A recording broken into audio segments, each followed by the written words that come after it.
Ignore हो गए यशस्वी जायसवाल और शुभमन गिल, जसप्रीत बुमराह ने जीता सबका दिल। दोस्तों, दूसरा टेस्ट मुकाबला विशाखापट्टनम में टीम इंडिया ने 106 रनों से अपने नाम कर लिया, पर लेकिन जसप्रीत बुमराह को मैन ऑफ द मैच यानी player of the match award दिया गया। अब सबके मन में सबसे बड़ा सवाल, और लोग बार बार यही बात कर रहे थे कि यशस्वी जायसवाल ने 209 रन की पारी खेली पहले पारी में वाइजैक टेस्ट में इंग्लैंड के खिलाफ, दूसरी पारी में जो है शुभमन गिल ने सेंचुरी लगाई, इन दोनों को क्यों नहीं दिया गया? जसप्रीत बुमराह ने ऐसा खास क्या किया कि उनको player of the match award दिया गया? भाई देखिए, मेरे हिसाब से तो जसप्रीत बुमराह को ही मिलना चाहिए था। अगर आप सेंचुरी की बात करें, उनकी डबल सेंचुरी की बात करें, वो भी अपनी अपनी इंपॉर्टेंस रखती हैं, पर लेकिन जसप्रीत बुमराह ने जो मैच पलटा है, यानी इंग्लैंड के धुआंधार बेसबॉल खेलने वाले बल्लेबाजों को जो उन्होंने उनके ऊपर खच्चे उड़ाए हैं, वो बहुत जबरदस्त थे दोस्तों। पहले पारी में 6 विकेटें ली, दूसरी पारी में 3 विकेटें ली, यानी जिस पिच पर तेज गेंदबाजों के लिए कुछ खास मदद ना हो, जेम्स एंडरसन भी गेंदबाजी कर रहे थे, पर लेकिन नई गेंद से वो अच्छे तरीके से लाइन ऑन लाइन डाल रहे थे, पर लेकिन बुमराह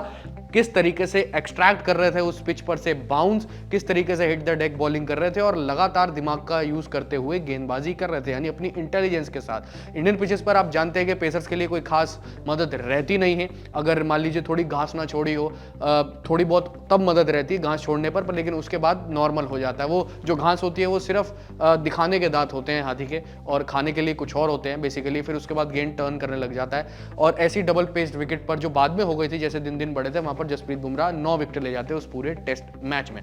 और अगर आप उनकी गेंदबाजी देखें तो कटर्स, स्लोअर वन, ये भी शामिल थी। उसके अलावा अगर आप बात करें तो ओली पोप को कैसे उन्होंने आउट किया, सेटअप करके लगातार गेंद बाहर डाली, फिर उसके बाद यॉर्कर मारकर उनको बोल्ड मार दिया, जबकि पिछले मुकाबले में हैदराबाद में 196 मार के आए थे ओली पोप। उसके अलावा आप बात करो जो रूट की, तो जो रूट को तो लगातार बाहर डाल के फिर अंदर कर दी उन्होंने।